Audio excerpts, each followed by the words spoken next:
बातें कल सुबह जब रिलीव होंगे तो पूरे हो जाएंगे।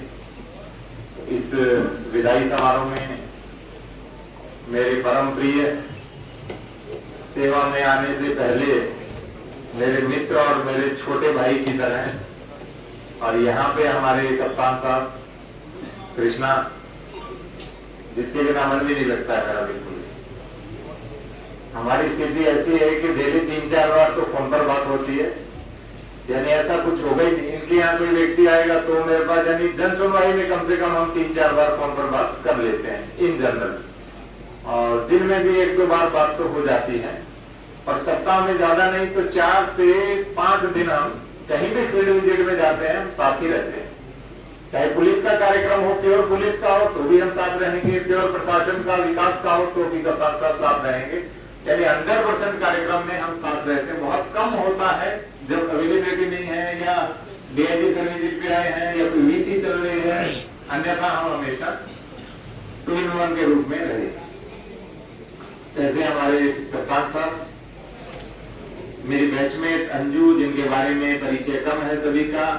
अंजू छोटी बहन की तरह है, प्रसिद्ध कवित्री हैं, और यहाँ के कवि सम्मेलन में भी अंजू ने प्रतिभाग किया था, और यहाँ पे जो रीजनल ट्रेनिंग सेंटर है रेलवे का, वहाँ पे आप प्रिंसिपल भी हैं। तो अंजू और एडीएम साहब, एडीएम जे साहब, और मेरे बिल्कुल छोटे भाई मनोज, एक हमारा समूह बना हुआ है, हिंदी सिविल सेवा समूह, हिंदी सिविल सर्विसेज समूह के नाम से है वो, और बाद में उससे सेवा समूह किया गया था।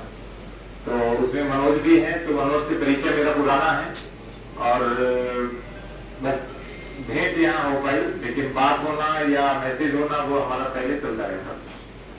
हमारे सारे हमारे सिटी मजिस्ट्रेट साहब और हमारे सारे डिप्टी कलेक्टर्स, हमारे सीईओ, डीडीओ साहब, जिनके पास सभी सीडीओ साहब का चार्ज भी है, हमारे सभी अधिकारीगण, हमारे सभी छोटे भाई बहन, यहाँ के सभी कर्मचारीगण, हमारे कलेक्ट्रेट के वो साथी जो 24/7 काम कैसे होता है, ये कलेक्ट्रेट के कर्मचारियों से सबको सीखना चाहिए।